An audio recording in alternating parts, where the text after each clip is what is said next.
Hi, everybody. This is Jose Palomino, CEO of Value Prop Interactive, and your host on Business Growth on Purpose. And our guest today is Richard Blank of Costa Rica's call center. And Richard is an entrepreneur who has built a full-blown business south of the border, interacting with American companies with a bilingual call center. Not a trivial thing to pull off and to put together. And he's going to share some insights, his journey, what he's done, what he's seen happening in the business world at large. And the special treat, we're going to get some secret sauce on making effective B2B calls. So listen closely as Richard joins our show right now. Well, welcome, Richard, to Business Growth on Purpose. Great to be here today. Thank you so much, Jose. No, really appreciate you making the time to join us here from a beautiful part of the world, which we'll get into in a moment. But for context sake, what do you do and who do you do it for our audience?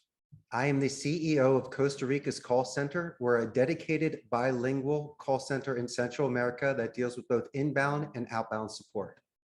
Wow, so you're running a full-on call center in the Western Hemisphere, but in Costa Rica, which is a beautiful country, right?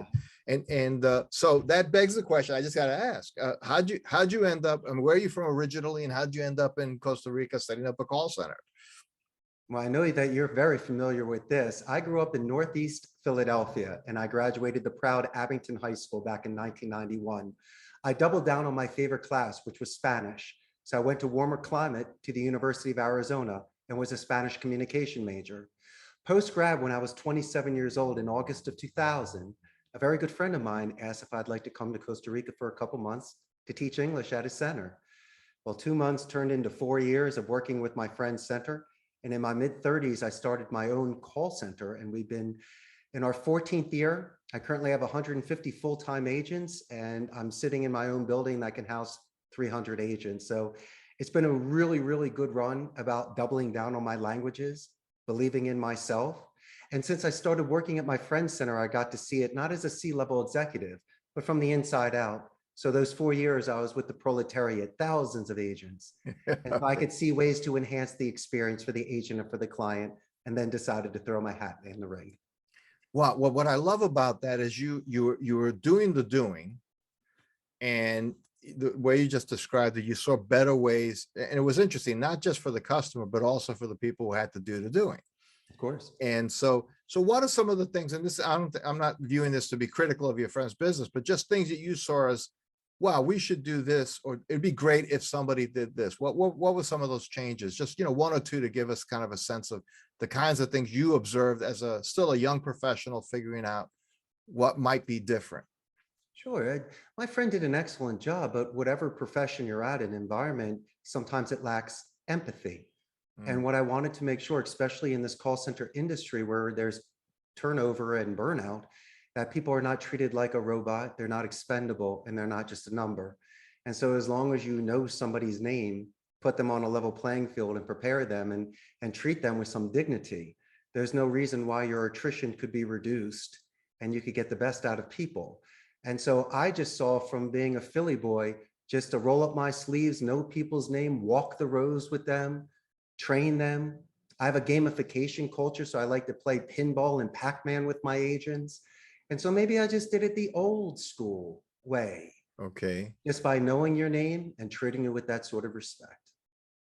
Wow. So, I mean, when you hear that, anybody listening is going to say, well, yeah, knowing their names, doesn't everybody do that? But in reality, no, they don't. And treating people like human beings, it's amazing how it does pay some dividends. And that's what you discovered. And what's fascinating now is you have 150 agents presently. Are these, I think I know the answer, but let me just ask it. Are these all, for the most part, nationals, natives from Costa Rica who are bilingual?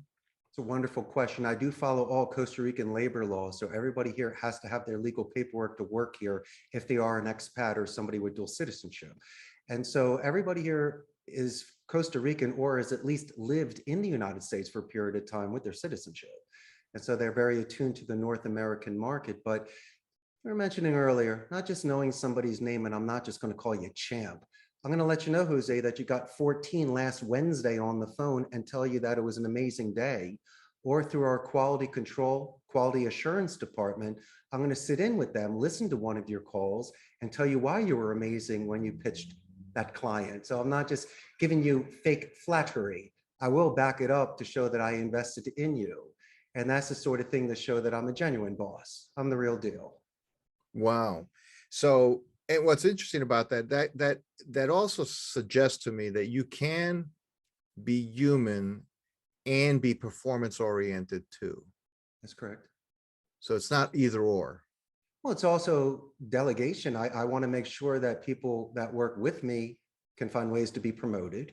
And I also believe in right bus, right seat. So I want to make sure that wherever you are, you could feel the best, feel the most fulfilled, and give the most out of it.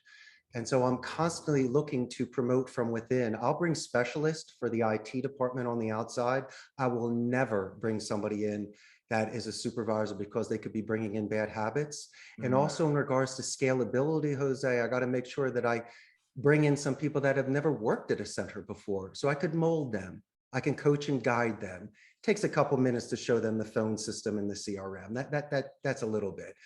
But if somebody has the drive, the courage, and call center jobs sometimes pay more than most vocations in Costa Rica.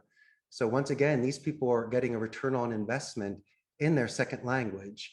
And it's also multi-generational families here. And you and I both know that these young men and women could be taking care of their grandparents and parents, paying for rent and medicine. And so that is something that I hold dear because I am feeding 150 families a month. Wow. And what I love about that though, you were very strong in the way you said you're not going to bring somebody from the outside to show people how it should be done, as much as you want that to grow like organically. You want people to be trained the right way from the beginning. And so you must be doing something to really identify people with leadership ability, because not everybody is ready to be a leader or a team lead or anything like that. How do you identify, how do you spot leaders? Well, once again, it's people that have initiative. And if somebody shows up on the first day, pen at the ready, front row center, and instead of just absorbing, contributing, then immediately I will start finding other ways for them to build their confidence. And also when people are here, and if they are coming to the table with a skill set, they might have worked at a call center for years, I think it's great, and they could be bringing experience to the table, but it's the company culture. If you've worked at another call center, chances are you never met your boss. There's a chance that you never broke bread with them and especially played pinball with them. So instead of just once again losing yourself amongst thousands at Amazon, HP, Intel, Oracle, or the other centers that are here, this is a smaller one. You can make a name for yourself that much faster. And I would prefer someone to earn their stripes and raise in the ranks through the people's respect. And that's pretty much how we have people that have been with me over a decade and have given me such foundation for me to be able to expand and grow, because not only have they invested in me, but I, once again, doubled down and invested in them. And so once again, I think I'm going to break the stereotypes of what an owner is, what a telemarketer is, because I have leverage, Jose. I could hire or fire you, make or break you. And you and I, the way we were raised, we prefer the former. I'm not looking to deface somebody on the floor and make them cry and quit. Right. Our attrition is more natural.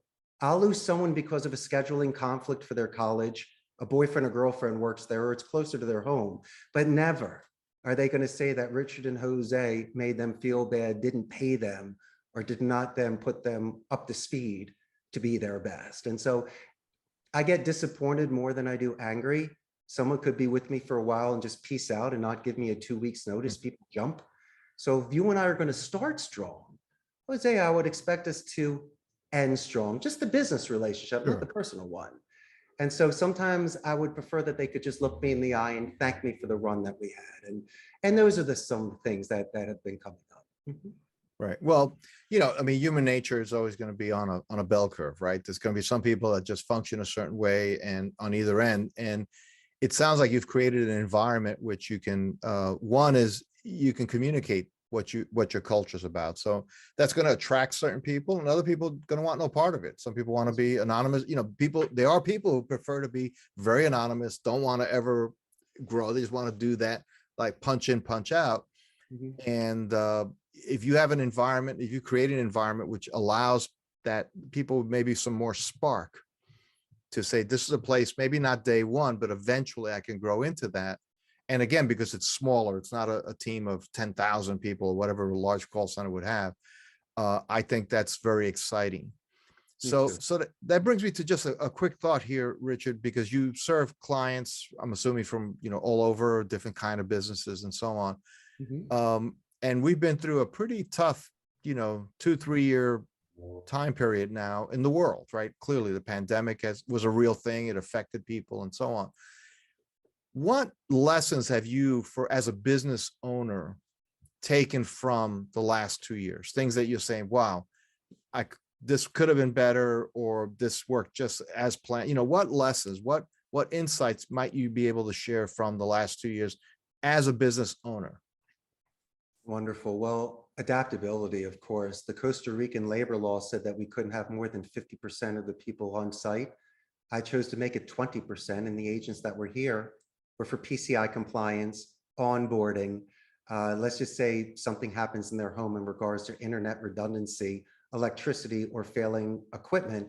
They could always be at my station, or at my call center for a turnkey station, within a half an hour. But, call centers are brick and mortar. A lot of the clients like the fact that people are here for that support. This is a synergy environment, unlike other businesses where people may not converse or relate to one another. All we do is talk. And so on the floor, you could feel that energy. You could use that sort of buddy system for training and coaching. And so I think that some of the essence that we have was removed because of COVID. Sure, we opened up more channels and we communicate via chat and Zoom calls, but you know perfectly well that a print is a lot different from a painting. And when things are live, you really get that much more energy out of it. But for my own adaptability, I guess what it did was put things in perspective. It made me very humble because a lot of businesses went out of business. And even though I reduced some of my staff and lost some accounts, I still survived. And so that made me very grateful. And then in addition to that, I realized priorities about my own health, my own mindset, and to not take things so seriously. And so I concentrated more on working out, eating better, having a good sleep cycle, but also finding my balance. Because if I was not able to focus and complete myself, how could I expand to others? And so, as I say before, I miss the fact of walking the roads and the people that are here, because a lot, if not all of my agents are working from home, but I still try to, as I say, in my own way, reach out to them in regards to a shout out, or they're doing great work, or just to let them know that I care. And I guess the positive thing is that when you're on Zoom calls with people, you can kind of see what's in the background. So I get to tease them on some stuffed animals and things I see in the background. Okay.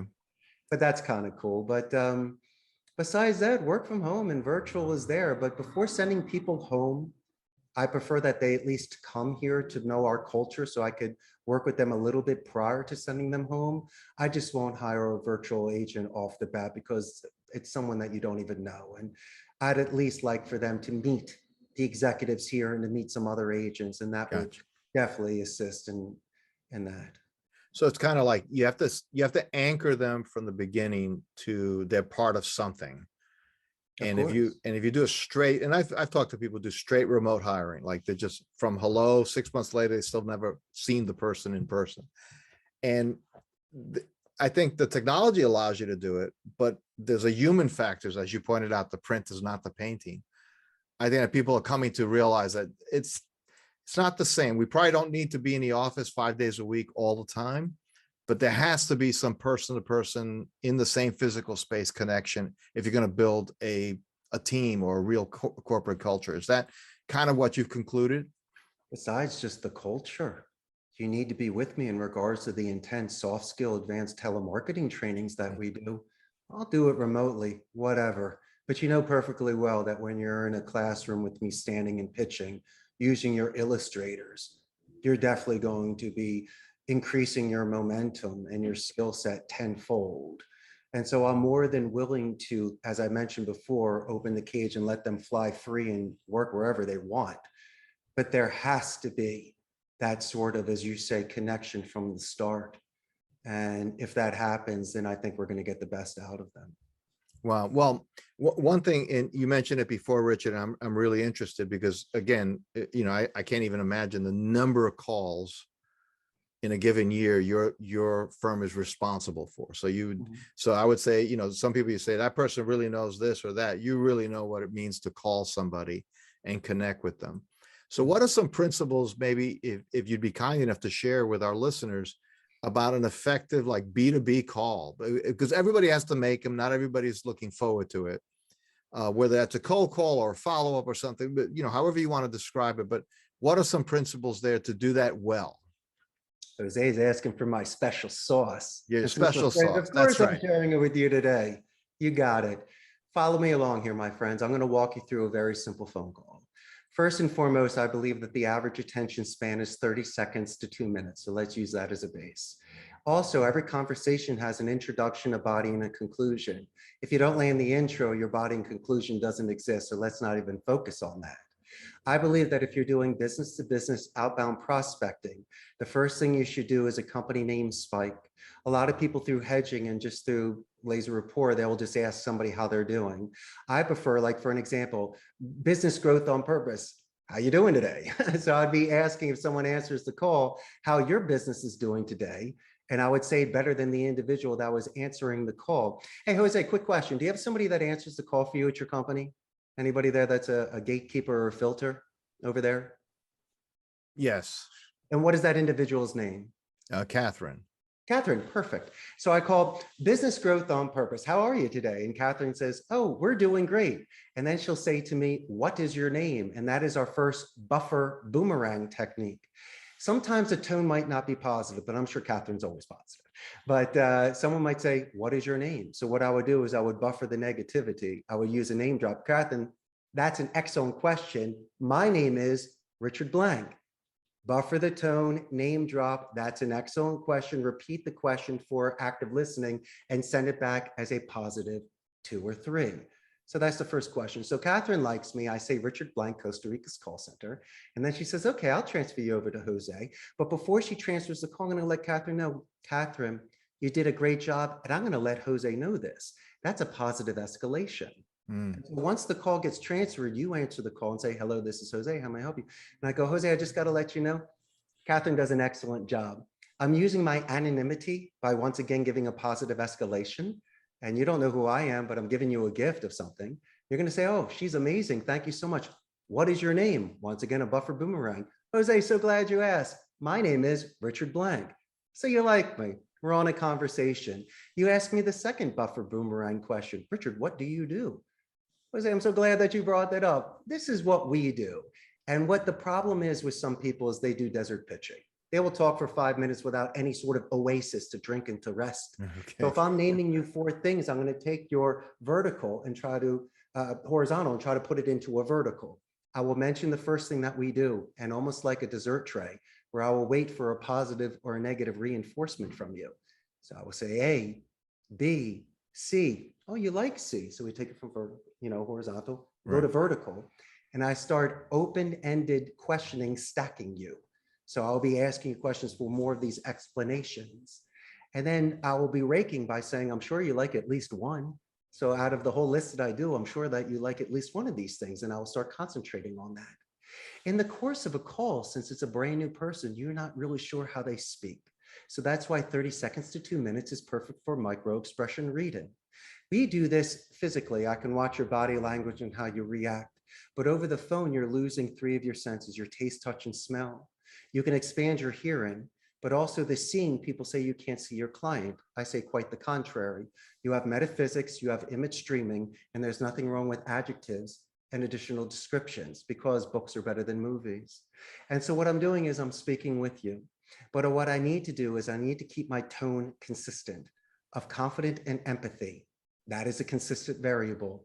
The second and third part of phonetics is rate and pitch, how fast and how loud you're going. There is a mirror imaging technique that I want your audience to follow. So if somebody is speaking at a certain rate, that could be a 6, 7, or 8, or their pitch, I need for you to match that, because in the conversation, every 30 seconds to 2 minutes, there might be a spike or a dip. And that is for you to ask a tie down question or a pin down question, if it makes sense, or sounds good. But guess what? Your tone, rate, and pitch could still be manipulated. That's why the answering speed is really the subconscious, and that's more of your insurance policy every 30 seconds to 2 minutes to see if there's consistency there. And that's when you ask tie down or pin down questions. But what happens if there's a dog barking or a child in the background? We are making these Zoom calls and you do have distractions in the background. My suggestion, Jose, is to use the Me Too technique. I love dogs. And inadvertently and passive aggressively, I can tell you how much I love your dog. That's barking. Mhm. I will be the active listener by asking you, what's the dog's name? And Jose, you're going to say Fluffy. Fluffy sounds great. So obviously you get the hint to put the dog outside. You come back to the call and you mentioned this word earlier, anchoring. This is usually the time, instead of pitching you and trying to close you, why don't we spend a couple minutes talking about your dog? And this is usually, Jose, when you say, oh, excuse me, what is your name again? Jose, I'm so glad that you asked. Once again, my name is Richard Blank. And now you're name dropping me for the rest of the call. So now we go into the conclusion of the call. Everything's been great. You chose something you liked. I can mirror image you. I can see when you're spiking, dipping, and doing a phonetic micro expression reading. And then I'm going to rake you one more time by saying, Jose, since you still have me on the phone, are there any questions you have? You said A, B, you liked C. What about D? Oh, Richard, I like D. Horizontal to vertical, stacking again. Excellent. I will review your information with military alphabet. So instead of ending the call, chances are you and I are going to talk about Memorial Day weekend, people we know that served, how proud we are of the armed forces, and our conversations continue. But I'm still not done. When I follow up with you, I'm going to be sending an email and I'm going to be giving Catherine a written positive escalation on how helpful she was. So when I happen to call you back again, the Richard Circle, and Catherine answers the phone, she's going to say, Richard Blank, out of the last years I've been working here, no one has ever given me a written escalation. I'd love to transfer you to Jose. And Right. here we go again. And so if your audience takes a 30 seconds to 2 minutes active listening, making sure you're raking, asking tie-down questions, positive escalations, I think you'll be very successful. And so that to me will reduce any sort of fear or apprehension about making these business to business calls, because strangers are friends you haven't met yet. And Catherine could be a plethora of information in regards to business growth on purposes, company culture, an anniversary, a promotion, your direct extension, Villanova University. You never know. Everything can come up and be named. And so this individual is very, very valuable. So instead of trying to angle and sidestep them, no, use this person as an ally. And if you do, you might be on the phone a little bit longer. You might not make 100 calls a day, might be 90, but that extra 30 seconds, 2 minutes to do the positive escalation or talk about Fluffy, your numbers are going to go through the roof and you'll be exceptionally successful. Wow, Richard, that is a master class in about 7 minutes of secret sauce on how to make effective calls. No, really appreciate that. I'm sure our listeners did too. And it tells me how I'm sure you train your people, how you've been effective doing this for these, well over a decade now, running Costa Rica's call center. So if somebody listening to this episode now, Richard, wanted to know more about you, your company, how to get in touch with you, where should they go to find that out? To the first airline and buy a first class ticket to fly down and visit me. But if they can't do that today, you can give me a call at 888-271-6750. Shoot me an email at ceo@costaricascallcenter.com. And Jose, you're going to love this. Once this goes live, I'm putting you on my Facebook fan page that has 98,000 local Costa Rican ticos. And it will really give you a pulse on the business process outsourcing industry in Central America, where Costa Rica, we're north of Panama, south of Nicaragua, the only democratic society. There's no standing army, so all that money got put back into education. We have a 95% literacy rate and the best infrastructure. And I mentioned before, companies like HP, Intel, Oracle, and Amazon are here, so we pack a punch. And finally, our ecotourism. Besides coming to visit me for business, imagine going to waterfalls, beaches, zip lining, and seeing all the monkeys and iguanas coming up to your room. So, and it's a direct flight. I mean, we're so close to the United States. It's just a couple hours and you'll be down here. And so I encourage everyone and anyone to come visit me in the land of Pura Vida. Wow. Well, Richard Blank, thank you for taking the time to stop by Business Growth on Purpose. We appreciate it. Loved it, Jose. Thank you so much for your time today. Thanks for listening to another episode of Business Growth on Purpose. If you like the show, hit subscribe and leave us a review to help other people find the podcast. And if you're ready to take the next step in driving intentional growth for your business, come check out what we're doing at valueprop.com. We've developed industry-leading programs and systems to help B2B owners take control of their growth. Until then, thanks for listening to another episode of Business Growth on Purpose.